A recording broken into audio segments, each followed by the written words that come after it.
Hello student, class 11 semester 1। আমি তোমাদের rapid রিডারের ম্যাকবেথের 4টে part পড়িয়ে দিয়েছি। পঞ্চম পার্ট অর্থাৎ লাস্ট পার্টটা আমি পড়াচ্ছি। তার আগে চতুর্থ পার্টের একটুখানি অংশ বলে নিই। যে ম্যাকবেথ তার দুর্গের মধ্যে লুকিয়েছিল, আর একজন বার্তাবাহককে বলেছিল যে সে পাহাড়ের উপর থেকে দেখতে যে কোনো যারা যুদ্ধ করতে আসছে, মানে ম্যালকম বা ম্যাকডাফের তত্ত্বাবধানে যারা যুদ্ধ করতে আসছে তাদের সেনাজন কতজন বা কী বৃত্তান্ত, এগুলো জানার জন্য। তা সেখান থেকে সে বার্তাবাহক দেখলো যে বীরমানের জঙ্গলটা এগিয়ে আসছে ডানসিনেন পাহাড়ের দিকে। এইটা দেখতে পেয়ে সে খুব ভয় পেয়ে গেল এবং সে তখন ম্যাকবেথকে ছুটে এসে বলল। কিন্তু ম্যাকবেথ এটা বিশ্বাস করতে পারছিল না, কারণ একটা জঙ্গল, বীরমানের মতো একটা জঙ্গলকে উপড়ে গাছ তুলে নিয়ে আসা কারোর পক্ষেই, সাধারণ মানুষের পক্ষে সম্ভব নয়। কিন্তু তবুও বললো যদি মিথ্যে কথা হয় তাহলে তাকে ঝুলিয়ে দেবে গাছেতে যতক্ষণ না পর্যন্ত সে অনাহারে মরে।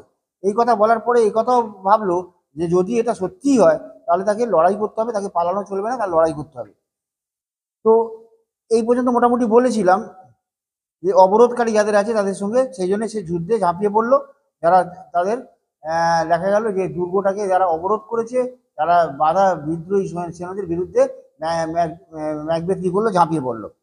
এবার পঞ্চম পার্টটা দেখো কি বলছে। The strange sight of moving wood was easily solve. এই অদ্ভুত দৃশ্যটা, এই জঙ্গল এগিয়ে আসার যে অদ্ভুত দৃশ্যটা খুব সহজেই বোঝা গেল।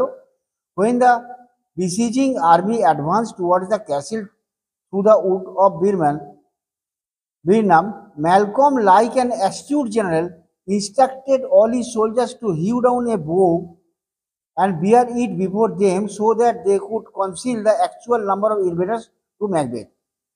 যখন এই অবরোধকারীরা, মানে এই বিদ্রোহ যারা করবে, লড়াই করবে যারা, সেই সেনারা যখন আসছিল ক্যাসেলটাকে, দুর্গটাকে অবরোধ করবে বলে, তখন ম্যালকম একজন অভিজ্ঞ প্রশাসকের মতো, সেনাধ্যক্ষের মতো সমস্ত সেনাদের উপদেশ দিয়েছিল কি, যে বীর নামে জঙ্গলের কিছু ডাল কেটে তারা প্রত্যেকে যেন নিয়ে যায়, হেঁটে হেঁটে যায়, সোলজার্স টু ডাউন এ বো বিয়ার সহন বয়ে নিয়ে যেতে, so that they could conceal the actual number, যাতে ম্যাকবেথের বুঝতে অসুবিধা হয় যে কতজন সৈন্য তাকে আক্রমণ করতে আসছে, মানে ম্যাকডাফের কতজন, ম্যাকডাফ বা ম্যালকমের কতজন সৈন্য তাকে আক্রমণ করতে আসছে, সেটা যেন ম্যাকবেথ বুঝতে না পারে।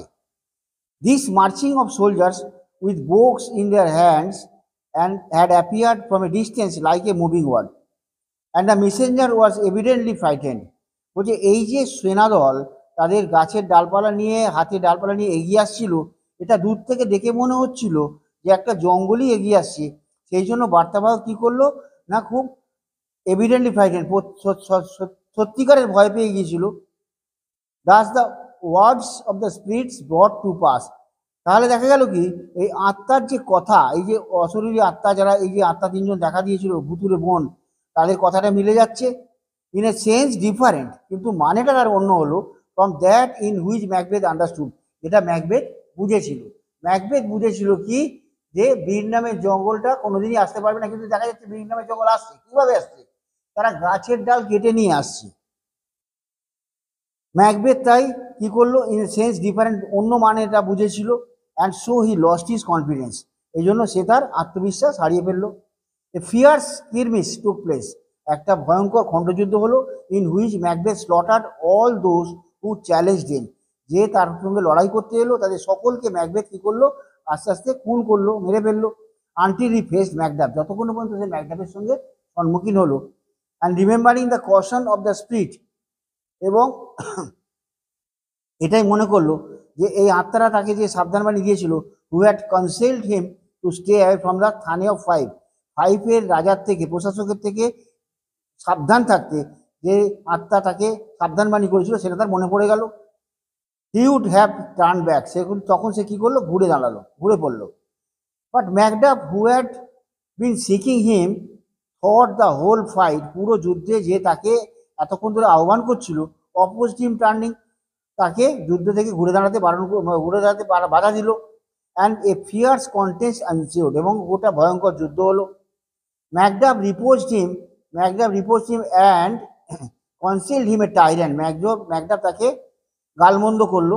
বললো কি বললো, বললো যে তুমি একজন tyrant, murderer, hell hound and villain, মানে তুমি একজন অত্যাচারী, খুনি এবং নরখাদক আর নরকের কুকুর, নরখাদক না, নরকের কুকুর অ্যান্ড ভিলেন এবং শয়তান for brutally slaughtering his wife and his innocent children by hired murderers, মানে ভাড়াটে খুনি দিয়ে তুমি আমার নির্দোষ বউ এবং বাচ্চাদের যে খুন করেছো তার জন্য তুমি অত্যাচারী, খুনি, নরকের কুকুর এবং শয়তান, এই বলে তাকে তাকে ভৎসনা করলো। Then Macbeth resembled the words of spirit, তখন ম্যাকবেথের কি হলো, এই আত্মার কথা মনে পড়লো, remember the words of spirit boldly proclaim, এবং সাহস করে বলে উঠলো, I bear a charm life which must not yield to a man born naturally woman, একজন স্ত্রীলোকের মাতৃজঠর থেকে জন্মানো কোনো মানুষ আমাকে কিছুই করতে পারবে না, কারণ আমি এইরকম একটা সুন্দর জীবন উপলব্ধ পেয়েছি। অ্যাট দিস ম্যাকডাফ স্নাফড হিম, এই কথা শুনে ম্যাকডাফ কি বললো, তাকে তাচ্ছিল্য করে বললো, that declared he was never as the ordinary man is naturally born, সে কখনোই একটা সাধারণ মানুষ নয় যে স্বাভাবিকভাবে জন্মগ্রহণ করেছে, but was untimely taken out from his mother's home, তার মায়ের মাতৃজঠর থেকে সে সময়ের আগেই তাকে বার করে আনা হয়েছে, অতএব প্রিম্যাচিওর বর্ন হয়েছে তার, এটা সে ম্যাকবেথকে বলল। Macbeth lost his strength and resoluteness, Macbeth এই কথা শুনে কি করলো, তার শক্তি এবং আত্মবিশ্বাস দুটোই হারিয়ে ফেললো। হি ল্যামেন্টেড, সে অনুতাপ করতে লাগলো, in future a man should never believe the lying equivocation of witches and juggling spirit, এই ধরনের জাদুকরী আত্মা এবং ডাইনিদের এই দুমুখো কথাবার্তায় কোনো মানুষই ভবিষ্যতে আর বিশ্বাস করা উচিত হবে না। And juggling spirit and then কি করছে, who deceive us in words that have doubly meanings, যে আমাদের প্রতারণা করে, যে একটা কথা বলে যে কথাটা দুমুখো অর্থ থাকে, and while they keep their promise literally, কিন্তু তাদের প্রতিজ্ঞা যেটা করে, তারা যেটা ভবিষ্যৎবাণী করে সেটা আক্ষরিক অর্থে মিলে যায়। দে ডিসঅ্যাপয়েন্ট আস, তারা আমাদের হতাশ করে কিভাবে, বাই প্রোভাইডিং ডিফারেন্ট মিনিংস, নানা রকম অর্থের দ্বারা, মানে এমন কথা বলে যে কথার দুমুখো অর্থ হয় সেই কথার দ্বারা। He then refused to fight against Macduff, তখন সে ম্যাকডাফের সঙ্গে যুদ্ধ করতে অস্বীকার করলো। ম্যাকডাফ হু অ্যাডোর্ড হিম, ম্যাকডাফ তাকে, যে তাকে খুব ঘৃণা করতো, স্কর্নফুলি টোল্ড হিম, তাকে তাচ্ছিল্য করে বললো যে they would imprison him and demonstrate him to the laity as a tyrant, একটা অত্যাচারী রাজা হিসাবে, অত্যাচারী শাসক হিসাবে তাকে কি করবে, জেলবন্দি করে সবাইকে দেখাবে, হ্যাঁ, quite like the way monster are displayed, যেরকমভাবে দৈত্যদের একটা হিংসুটে দৈত্যদের যেভাবে দেখানো হয়। নেভার সেড ম্যাকবেথ, ম্যাকবেথ বললো যে না, কখনোই হতে পারে না, মানে কখনোই বন্দী হয়ে থাকতে পারবে না। I will not live to kiss the ground before the young Malcolm feet, মানে একজন তরুণ ম্যালকমের পায়ের তলায় থেকে আমি তার মাটিকে চুম্বন করব, এইরকম লোক আমি নয়, আমি কখনোই এটা পারবো না, অর্থাৎ ম্যালকমের আন্ডারে আমি থাকবো না। His valiance return with despair, মানে হতাশার মধ্যেই তার আবার সাহস জেগে উঠলো।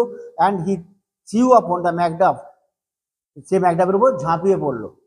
হু after a great struggle overpowered him, যে অনেকটা লড়াইয়ের পরে তাকে কি করলো, ক্ষমতাচ্যুত, তাকে কি করলো, তাকে মেরে ফেললো। অ্যান্ড সিভিয়ার হিজ সেড, তার কাটা মুন্ডুটা নিয়ে presented it to the young and lawful new king, ন্যায়পরায়ণ নতুন রাজা, তরুণ রাজাকে সেই কাটা মুন্ডুটা ম্যাকডাফ কি করলো, ম্যালকমকে উপহার দিল।